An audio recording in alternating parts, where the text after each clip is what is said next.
I'm coming out of the Philadelphia and the Delaware Valley, and even though we ourselves weren't in a blizzard, the plane that I was, to be on was coming from Providence, Rhode Island, and it was snowed in.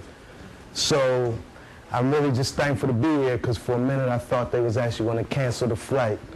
But yeah, give thanks. It did make it through, and I'm here and very thankful, because it's cold and it's dirty up in the regions. And just when we reach, and I took a breath even around the airport, just taking a breath, it was like, wow, it's a fresher vibe. And I'm looking forward to getting kissed with that sun tomorrow. So yeah, I'm very thankful to be here. And I want to extend thanks to all of y'all for supporting these works. I've been on this tribe for about 20 years now.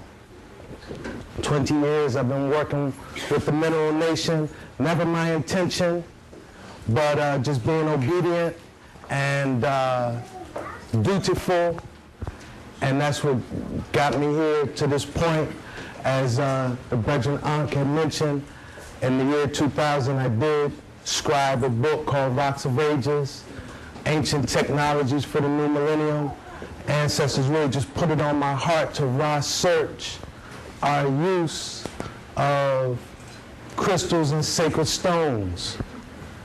Because, well, at the time I didn't even know why. And I'm still seeking the deeper reasonings why I'm on this path, But I do know that 2008, these are some powerful times that we're in.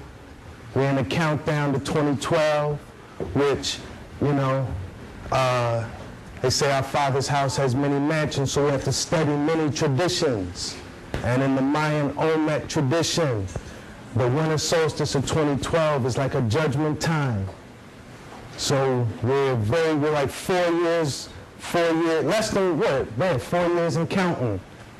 So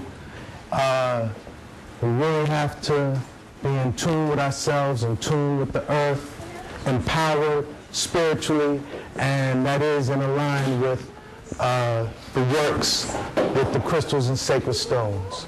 So I really give thanks for the Brethren Mikael for hosting, and as well as facilitating some multimedia, because I do have a lot of image to share along with the words. So the way I kind of vision the evening is it's going to kind of be in three sections. The first one we're going to kind of just deal with the science of what is a crystal and why is it important. And then we're going to look at how our ancestors in the Nile Valley dealt with this science. And then we're going to seal it up with just looking at some amazing creations of the earth and amazing representations of the Mineral Nation. All right? So when we say what is a crystal, we might as well start with what they say, the textbook definition. All right? Because a crystal is really any matter. It doesn't even matter. It could be carbon, it could be silica, it could be sodium. The type of matter doesn't it doesn't really matter. But any matter that has organized molecules or organized molecular structure is a crystal. Okay? So matter basically comes together in one of two ways. One way is what they call amorphous, meaning without form. So the molecules are just randomly composed, right? Then the other way is crystalline. And that is, again, like we say, any matter that has an organized molecular makeup. And the thing with that order and that organization is that the order in which the molecules come together is reflected in the shape and the geometrics of the actual crystal. So, we say this is cut by nature. When we look at these things, it looks like some intelligence crafted these things, and it is, but it's a divine intelligence. It's not cut by the hand of man, but by the mind of creation, the mind of God, So, these are just some nice specimens to behold.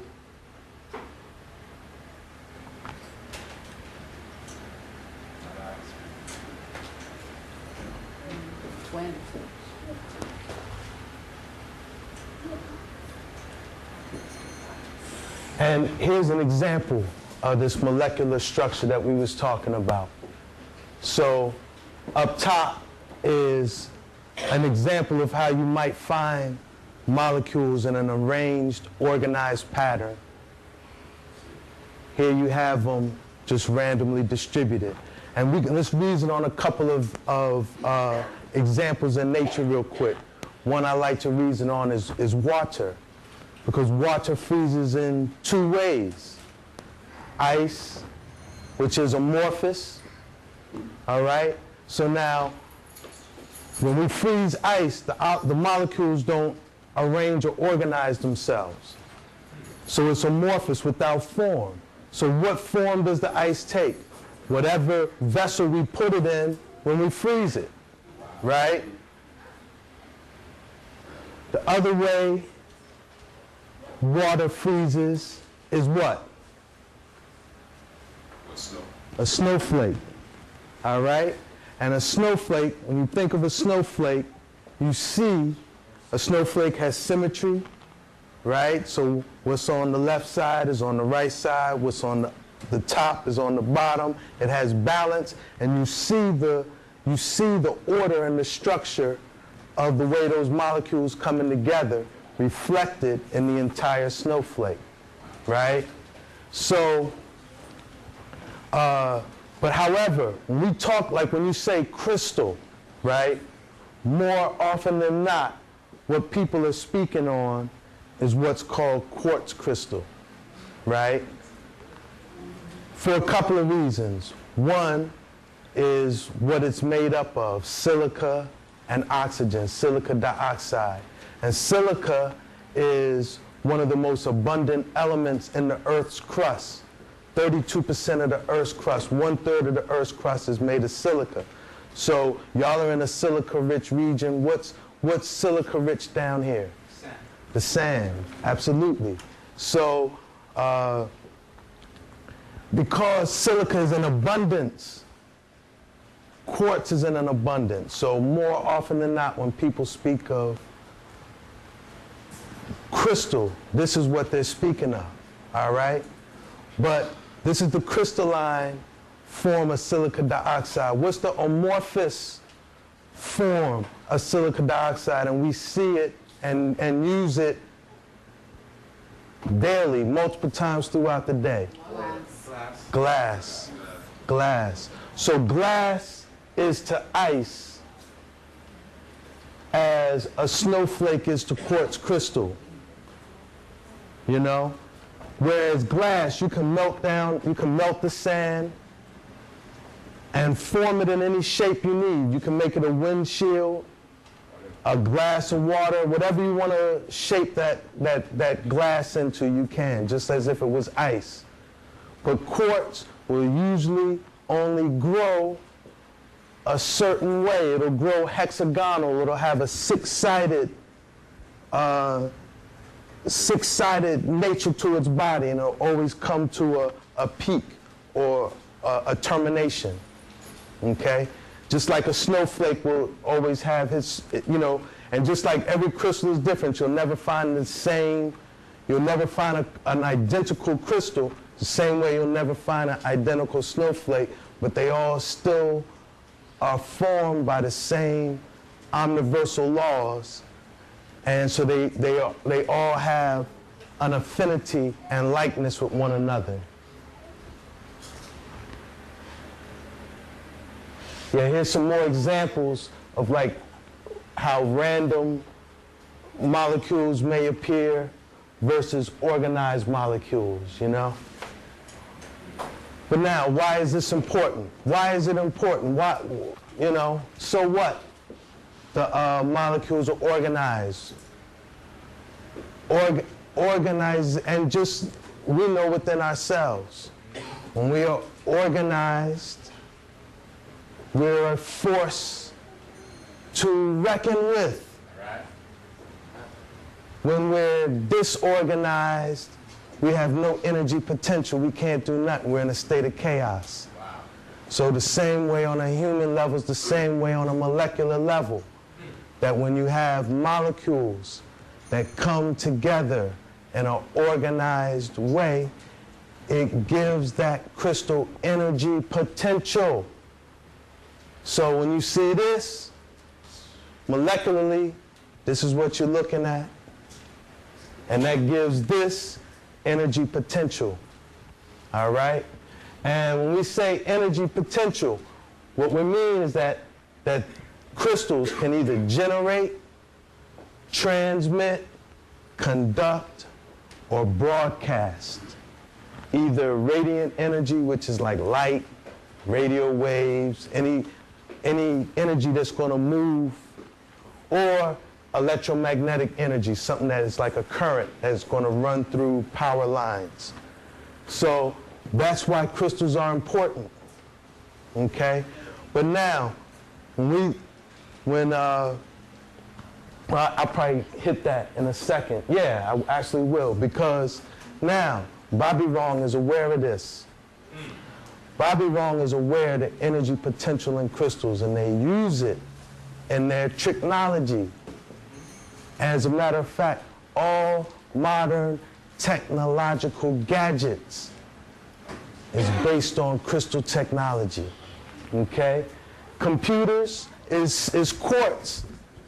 It's the CPU, the microchip, the micro processor is a silicon wafer that, because of the energy potential, I'm going to get deeper into the energy potential of quartz in a minute, but quartz is a semiconductor of power frequencies.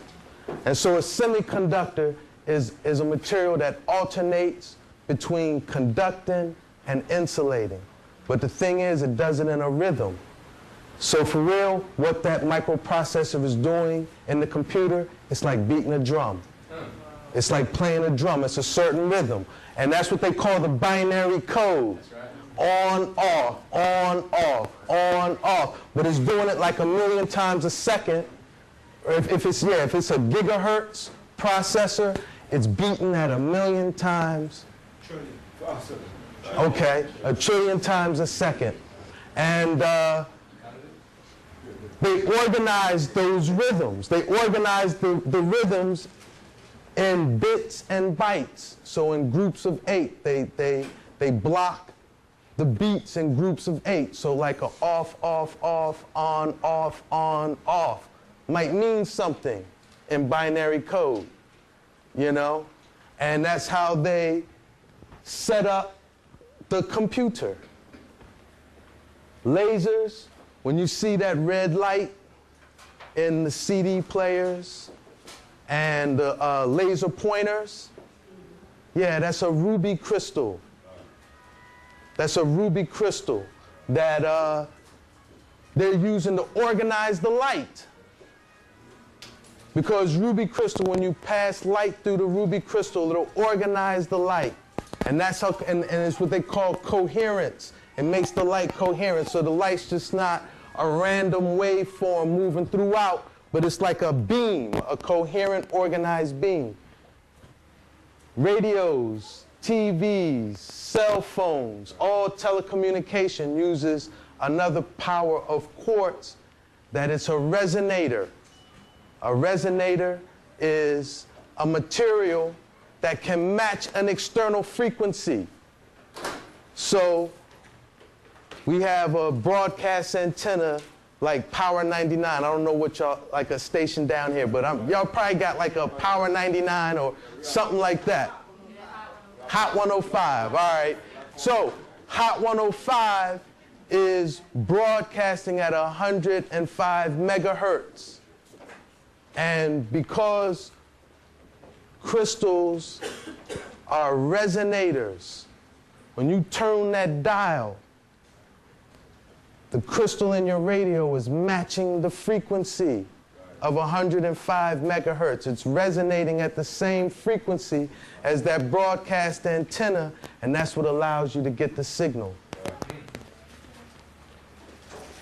Yeah, so Bobby Wrong is well aware of the energy potential of crystals, okay? But just like they take the whole grain and make the white wheat, they take the sugar cane and make the white sugar. They take the goodness of creation, right? Sugar cane got iron and, you know, all good nutrients in it, but by the time they process it, it's a dangerous drug, you know, dangerous toxic poison.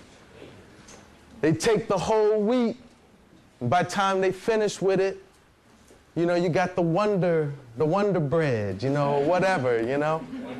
Right, you wonder what it is, you know. But, so just how they denature and toxify food is the same way they denature and toxify these crystal technologies. I'm saying that, let me take my cell phone off my person because, yeah, these things more time are toxic for us.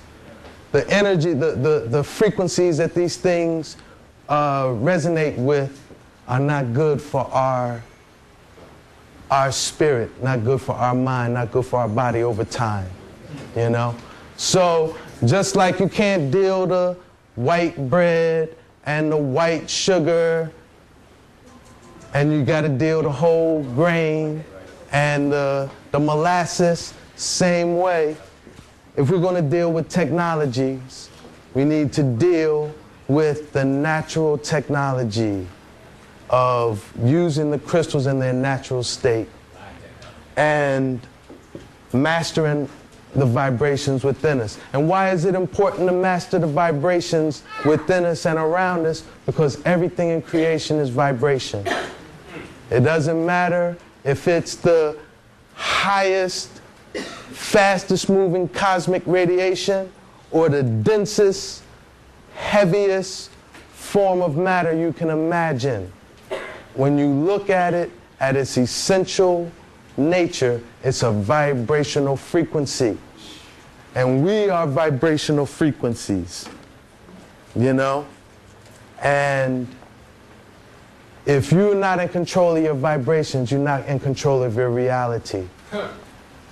And scriptures say this is not a battle of flesh and blood, but of spiritual wickedness in high and low places. And that's what this is speaking to. Yes, sir. That when you really look at the ultimate levels of control, they got to control the frequency. Yes, sir. And when you look at an ultimate level of liberation or free mind, you have to deal with the frequency same way.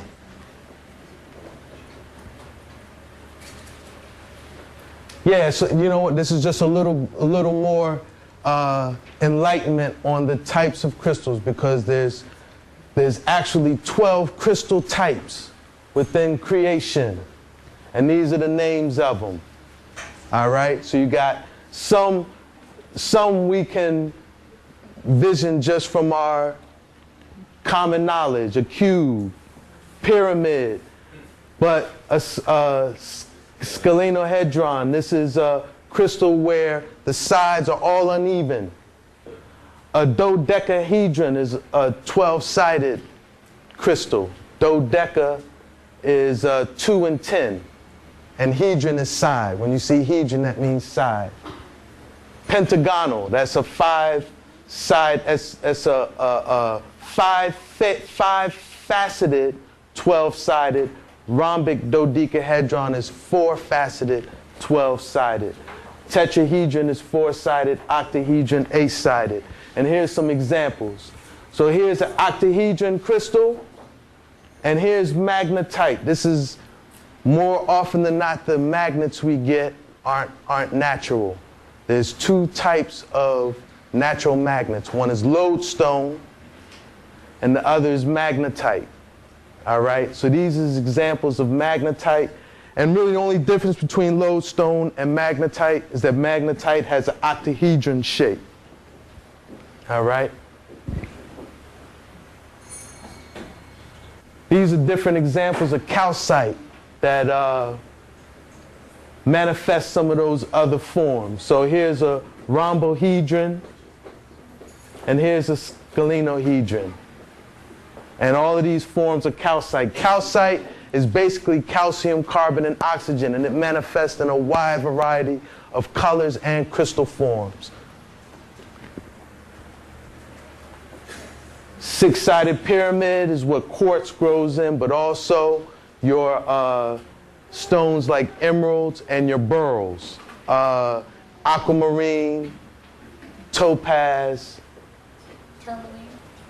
Tourmaline, that's a good question. I'm not sure if tourmaline is six-sided. I'm not really sure. Yeah, now some crystals are very mysterious. There's an celestial quartz, and you can see the face of the African imprinted with the locks, the eyes, nose, mouth, beard. So some crystals are very mysterious. Here's a crystal that has, it's almost like a Star David frequency, where the big facet is a trinity facing up, and it has a next trinity going the other way. And here's a crystal with amazing inner worlds and a little parallelogram on it. Yeah. So yeah, can we like just minimize that for a second? Tune the light. Yeah. So. You say turn it off? Or? Yeah. If we could just blacken it for a minute. So this is just like a good introduction as far as like the science of what is a crystal and why is it important for us to deal with, you know? But we as African people, we have a long tradition of working with the crystals. And we talked about that energy potential that crystals have. And I'm going to go more in depth in it, but generally speaking, what you could say about quartz crystal is that it's a multi-spectrum energy manipulator, meaning that quartz, there's several forms of energy. You got the electromagnetic spectrum, that the highest frequencies in that spectrum are like cosmic, gamma rays, then you got X-rays, ultraviolet light, optical light,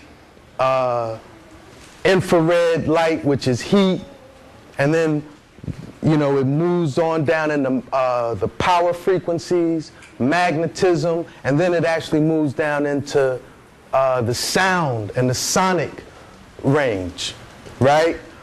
But almost every level of that spectrum, quartz does something with that energy. Okay, so it's it deals with a lot of different frequencies. And why is that important for us?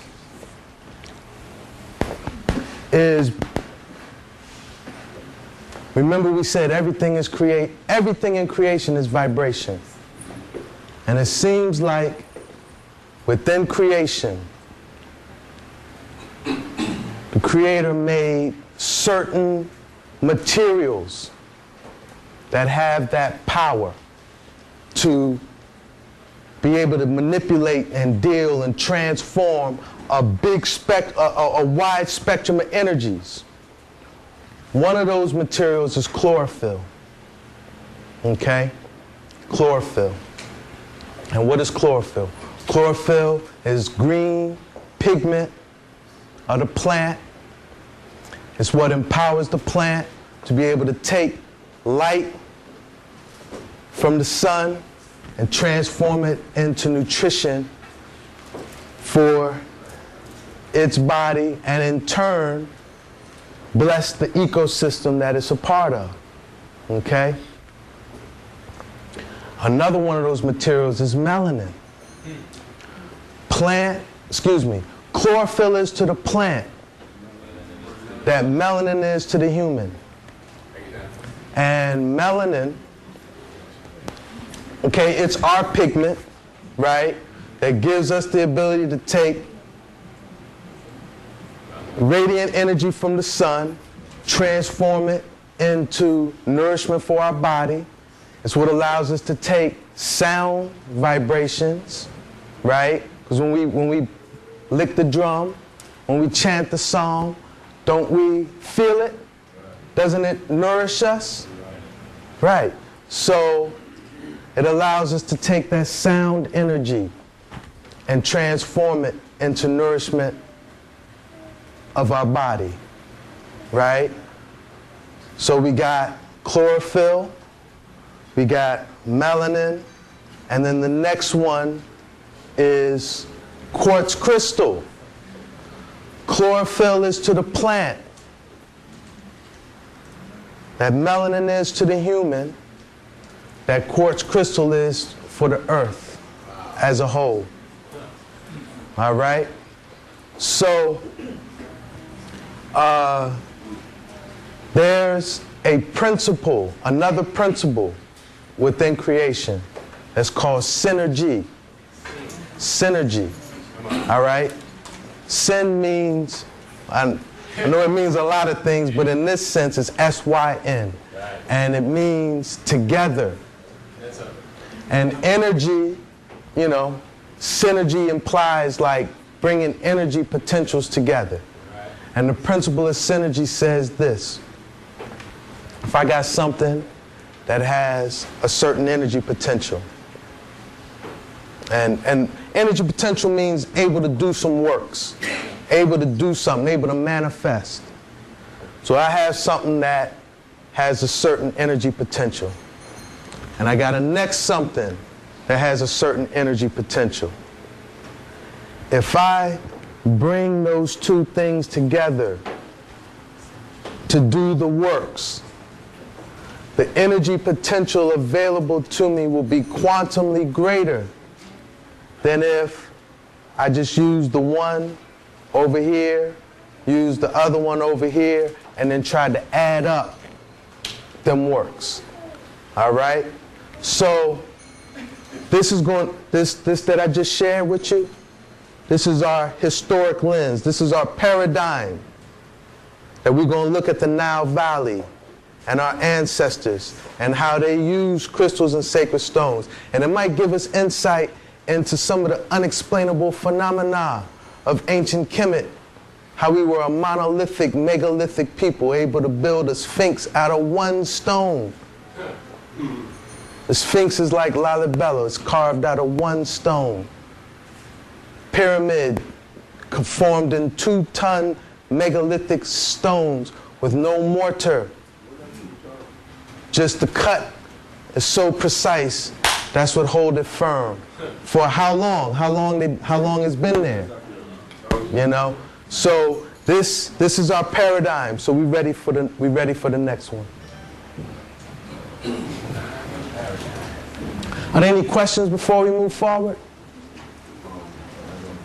Yes. One of the different types of crystals that you mentioned before, it said scalidon.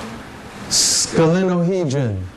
Is that honor as to what they're doing with the scalar technology that word sound. Right, the scale. To be honest, I don't know the relationship between a scalenohedron and them scalar waves, but I know what you're talking about. But I think it's more like a scalene triangle. You know how you have like a 30, 60, 90 triangle? They call it scalene because none of the sides and none of the angles are equal, but it all still adds up with that proper mathematics. So that's how I think the scalenohedrons are. All right. So now this is a presentation that I shared at an ASCAC conference that looks at the melanin quartz synergy as a historical paradigm. Wow. All right. So yeah, we've been talking about technology, and we talked about technology from like a Bobby Wrong vantage point. But what we're dealing with is a spiritual technology. All right, when we say spirit or spiritual, you know, it's simple. We're just talking about life force energy. Life force, okay? Molecularly, they would say life force is the magnetic ion or the free, I say magnetic ion, but you might hear them call it negative ion. But see, negative and positive has too much connotation. Negative has too much negative connotation. So I don't like to say negative ion, but it's a magnetically charged ion. In other words, it's an electron. If you can envision a molecule, you know, you have the nucleus, and then you have electrons that orbit around, all right? So imagine one of those electrons free from a molecular bond and magnetically charged. Not, like the moon? Traveling around the sun. That's how they think of it. That's how they think of it. I would give the moon a magnetic polarity. So that magnetic ion is what moves through our blood as plasma. And that is like our life force. All right?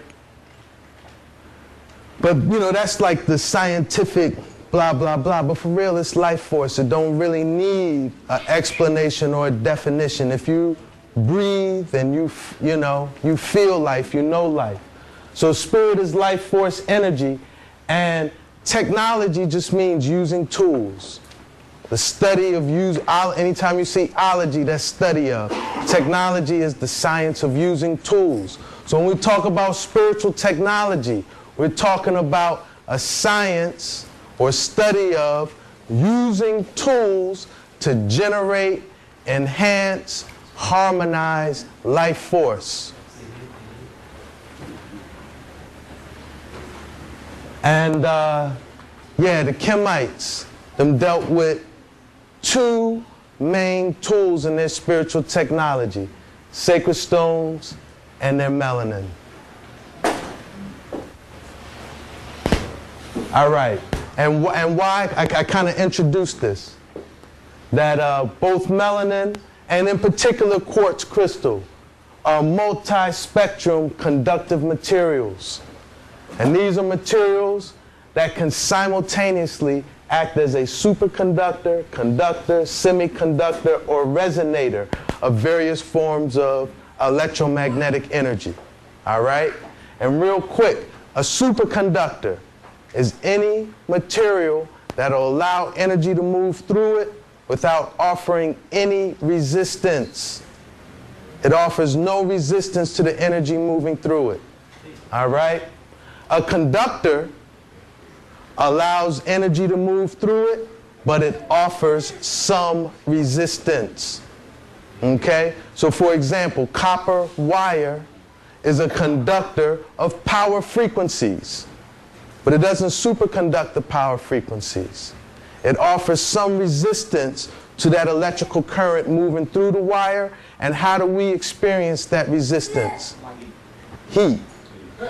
So when the wire is getting hot, that's showing you that it's resisting some of the energy moving through it. A semiconductor, I mentioned the semiconductor already. A semiconductor is a material that will alternate between conducting and insulating. And more often than not, semiconductors will do that. They'll do that alternation in a unalterable rhythmic pattern. Okay?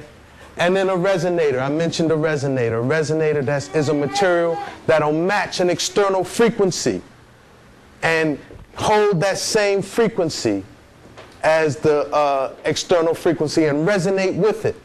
Okay? So now, here's a compare and contrast of quartz and melanin as these multi-spectrum conductors. Quartz crystal superconducts these forms of electromagnetic energy, cosmic radiation, ultraviolet energy, and the geomagnetic fields, meaning these energies can move through quartz and quartz will offer no resistance to it. Okay? Quartz is a semiconductor to power frequencies. We reasoned on this already. This is how they use quartz in the computers, because the quartz alternates between conducting and insulating, and it does it in a rhythmic pattern, so it's like it's in there playing a drum beat, and that's what they call the binary code. And they inform that binary code, give them different beats, certain meaning, and that's how you get that whole computer technology. Quartz crystal is a conductor of visible light and heat. So it allows these things to move through it, but it offers some resistance. When quartz crystal offers resistance to visible light going through it, how do we experience that? Reflection. Yeah, absolutely. A prism. Well, when light moves through a prism, what does it do? It refracts and becomes rainbows, and we see the different colors. All right? And yeah, infrared is heat, and quartz is a resonator of radio waves. We reasoned on this. All right? That's how we can tune in to Power 105. All right? So now let's compare that with melanin. Melanin superconducts all of these forms of radiation. Cosmic radiation, ultraviolet radiation, infrared, microwaves, radio waves, and geomagnetic energy. Okay? Melanin semiconducts sound and heat energy. Melanin conducts the body's ionic charge, or its life force, that magnetic ion that we was reasoning on. And melanin is a resonator of visible light. Why is that important? If melanin resonates with visible light, what quality of melanin does that give it? It's color. It's color.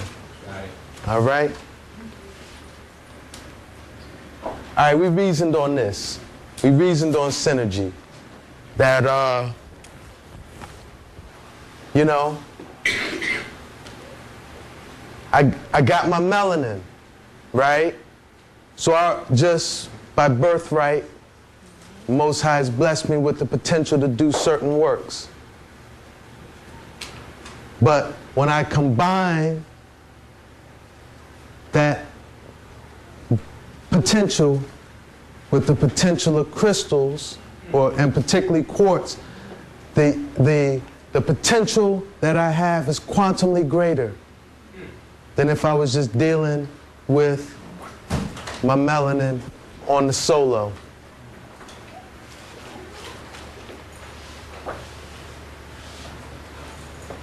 Yeah, and this is the proper historical paradigm to study ancient Nile Valley civilization. A lot of things that are a mystery in ancient Kemite, and to the ancient Kemites to us, like Why did they go to such lengths to preserve the bodies? They took the organs out, put sacred stones in, and then would go through painstaking effort to wrap the body to preserve the skin. Why? Okay? This is the paradigm to explain a lot of the mysteries of our ancestors. And these two mysteries in particular, our initiation practices and our burial practices. All right, as far as our initiation practices, our tradition on how we would bring someone into their full humanity, right? Bring a man from a youth and then bring him into his full humanity is preserved in the book that Wallace Budge called the Book of the Dead, Egyptian Book of the Dead. But I called it the Book of Coming Forth by Day from Night. And this is a very important book. And this melanin quartz paradigm, this melanin quartz synergy, is the proper way to interpret the Book of Coming Forth by Day. Because the way that book is set up, each chapter is a prayer. Each chapter is a prayer. And after the prayer is what's called a rubric. And a rubric would be like the priestly instructions as far as what to do when the prayer was being chanted.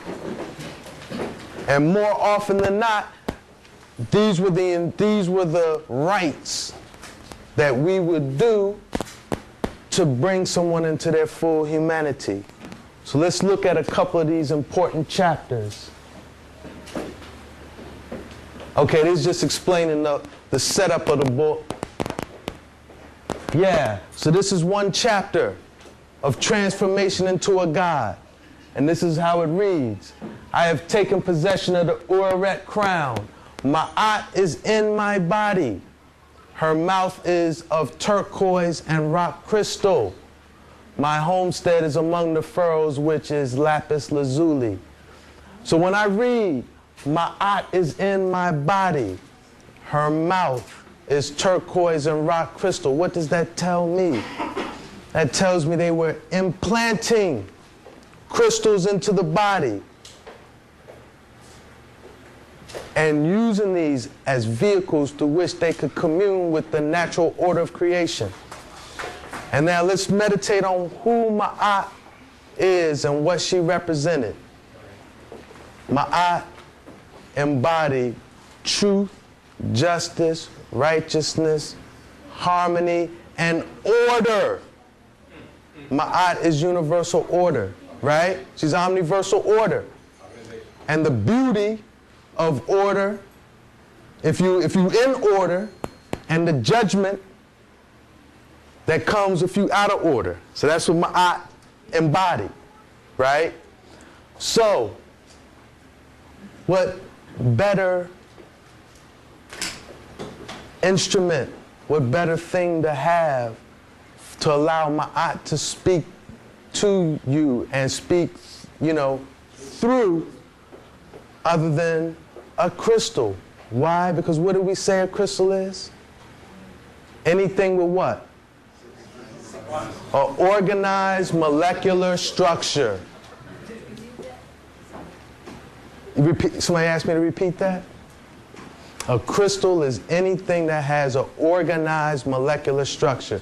Anything where the molecules are in order is a crystal. Okay? And remember that turquoise. We're going to reason deeper on the turquoise and the melanin connection in a minute. All right, here's another chapter. A buckle of carnelian. This is, do I got some carnelian? I got a carnelian bracelet. Carnelian, this was called the blood of Auset in the Nile Valley. This was the blood of Auset. And it's basically silica, oxygen, and iron. But this is how this chapter reads. The triumphant Asar Anu says, the blood of Auset, the enchantments of Auset, the power of Auset are a protection of this chief, and it destroys what I abhor. And the rubric or the priestly instructions that followed this chapter. This chapter shall be said over a buckle of red jasper, which has been dipped in water of oncom flowers and inlaid with sycamore wood, and has been placed on the neck of the shining one. That's what they called one who was going through the initiation, a shining one. If this chapter be inscribed upon it, shall become the power of Auset, and it shall protect him. And Haru, the son of Auset, shall rejoice when he sees it. No way shall be impassable to him. And one hand shall extend on to heaven, and the other on to earth. If this chapter be known, he shall be among those who follow Asar un-Nefer triumphant. The gates of the underworld shall be opened unto him, and the homestead shall be given unto him, together with the wheat and the barley, and the second Aru, and the followers of Haru who reap therein shall proclaim his name as one of the gods who are therein. Okay?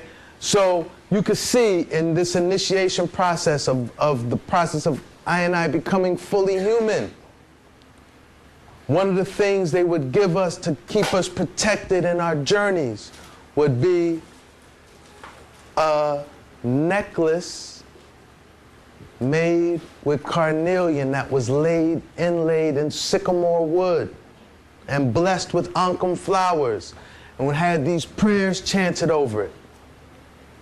Okay? Here's the rubric from Soul and Body. These words are to be said over a soul of gold inlaid with precious stones and placed on the breast of Osar. Okay? So we see that our ancestors dealt with this science, you know, and did it without apology. Because we know some of us got spookism in our minds and our hearts. Sad to say. Some of us got spookism in our minds and our hearts. And they scared of it. They scared of these things. They scared of their own powers. Because Bobby Wrong tell us to be good Christians, we can't deal with these things.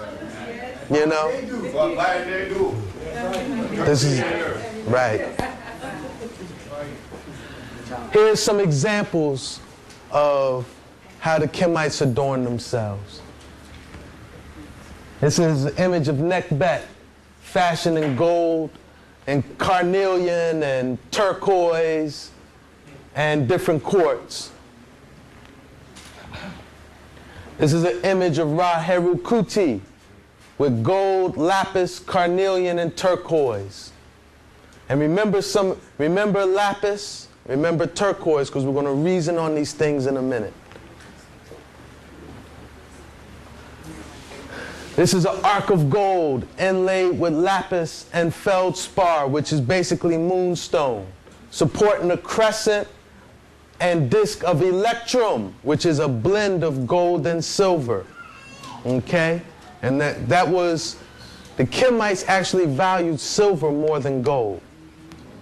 And usually when they used silver, they actually used gold as like the alloy to blend it up. And that metal was called electrum. And electrum, so we know it's powers. You know? The chain is made of beads of carnelian, moonstone, lapis, and gold. The bead you see going up. This is a powerful amulet right here. I studied this enough time. It's fashioned out of gold inlaid with carnelian, lapis, calcite, and turquoise. And this crescent is of pure silver. The crescent, the highest crescent. All of these was found in Tut Ankh Amin's burial chamber. All right? The boy king of the 18th dynasty. These are samples of various amulets. Onyx was another stone used in the Nile Valley. Ivory, lapis. Lapis was a favorite. We're going to reason why in a minute. Here's another image of Tut Ankh Amin as the crouching king. And the only thing he has adorned is carnelian and colored quartz around his neck. That's solid gold.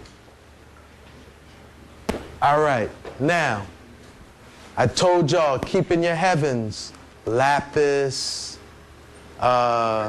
turquoise, what was, oh yeah, we kind of already reasoned on carnelian. Carnelian is quartz based. But the Kemites, before I go on, let's reason a little bit on melanin, the chemical elements that are important in melanin. Melanin has 3 elements in it that are very, very important. All right? Those elements are carbon, copper, and sulfur. All right? And there's enough brethren who are like melanin scientists, one in particular, Carol Barnes, and what's the elder mommy? The elder mommy. Francis Cress Wilson, give thanks. And they've really studied melanin in a fullness. All right? And even the brethren, is the next brethren. Richard King? Yeah, Richard King, but there's a next brethren, I want to say he's out of Ohio, and I can't recall his name. But this brethren studied the chemical differentiation of melanin based on those 3 elements that I just mentioned, and said there's actually 3 types of melanin.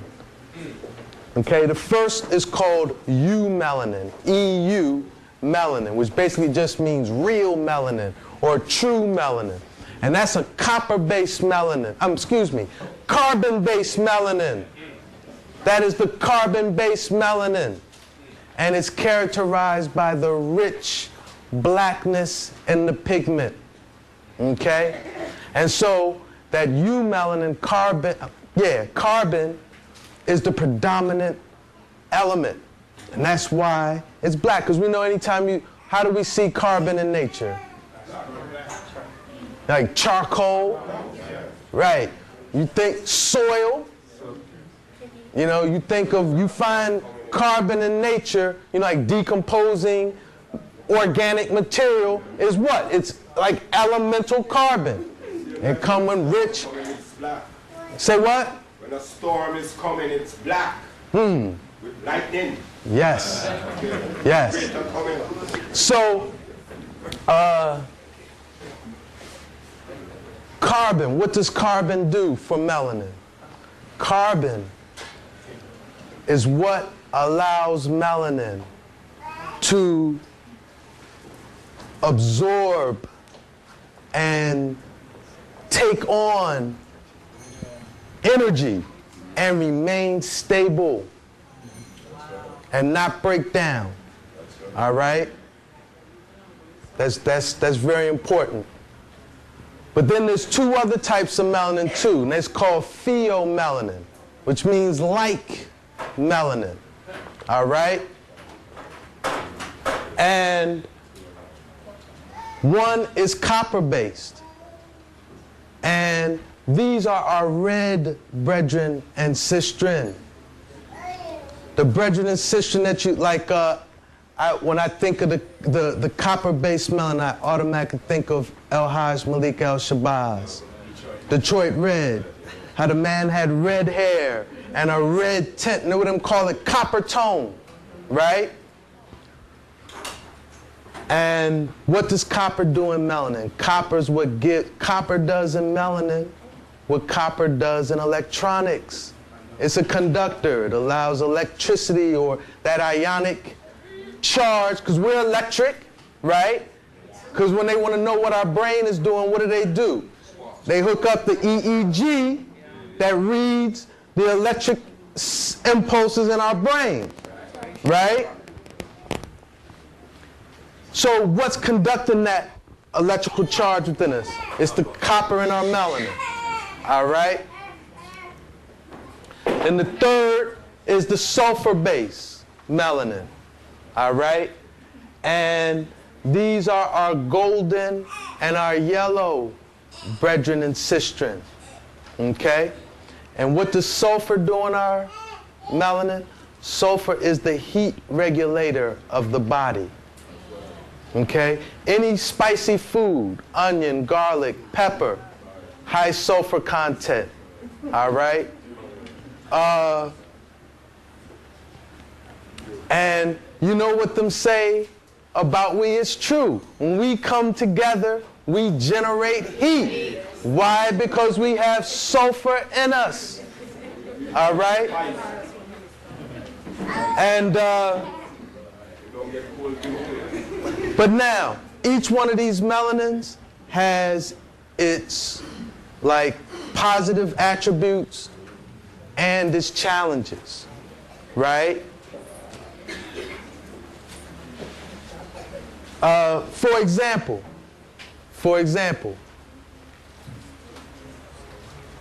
the sulfur, well, I'm going to start with the carbon.